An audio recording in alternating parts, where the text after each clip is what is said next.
President Trump, of course, campaigning this past Friday night out in Ohio, bragging about his election victory 2 years ago. And with this fall's midterm now just 3 weeks off, President Trump has been hitting the campaign trail for Republicans across the Midwest, hoping to stave off embarrassing losses in states that he carried 2 years ago. But the Washington Post reports that Trump's luster may have worn off, leaving Republican candidates flat.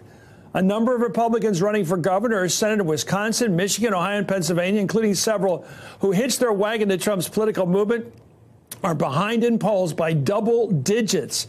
In fact, the real clear average of polls in each of those states I mentioned shows the Democratic incumbents, Tammy Baldwin of Wisconsin, Debbie Stabenow of Michigan, Sherrod Brown of Ohio, and Bob Casey of Pennsylvania, all of these senators surging ahead of their Republican opponents, well ahead of them. For more, I'm joined by Charlie Sykes, contributing editor at the Weekly Standard. Charlie, help us out here. I have intuitive thoughts about this like you did, but what can you tell us about the people you talk to? Bobby Casey's not going to get beat. The president said at that rally for Barletta the other day, it's too bad he kicked away a lifelong career in the U.S. House because I urged him to run for senator. He's gone. Basically said he's on. Nobody's going to beat Sherrod Brown. And Debbie Stabenow, we didn't even talk about that race. And Baldwin's going to win. Why is the Midwest, which went down for Trump all the way, they just liked him, at least the point of giving him the election, turned him off?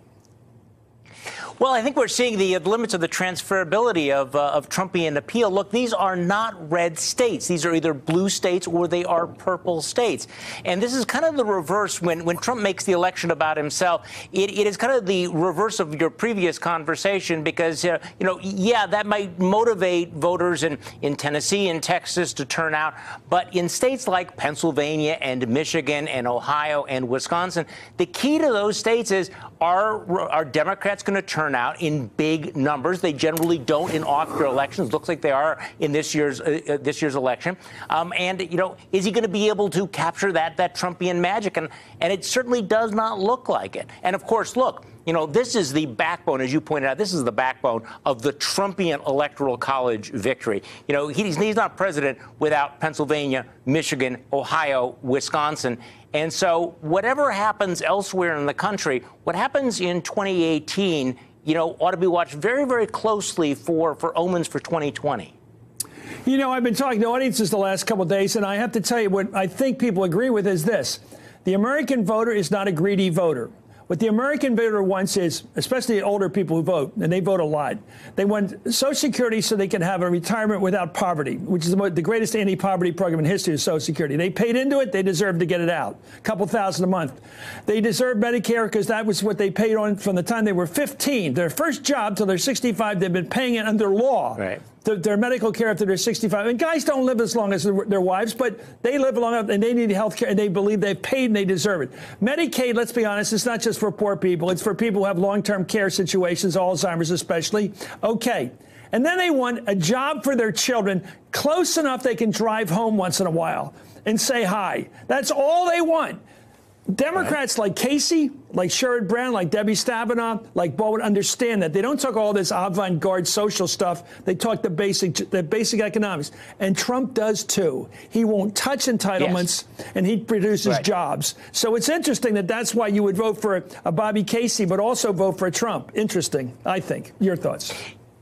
Exactly right. And of course, that was the magic of 2016 from the Trumpian point of view, is that he took some of those themes that Democrats have been running on. He played against type for, the Republicans. Had he not, pledged to defend all those, I don't think he would have won those states. But then again, Trumpism as it has evolved, I think, cuts against all of that. His populist appeal is limited, especially with the tax cut bill. So again, some of the issues that are working so strongly in his favor in the red states are exactly the issues that I think are hurting him in the industrial Midwest.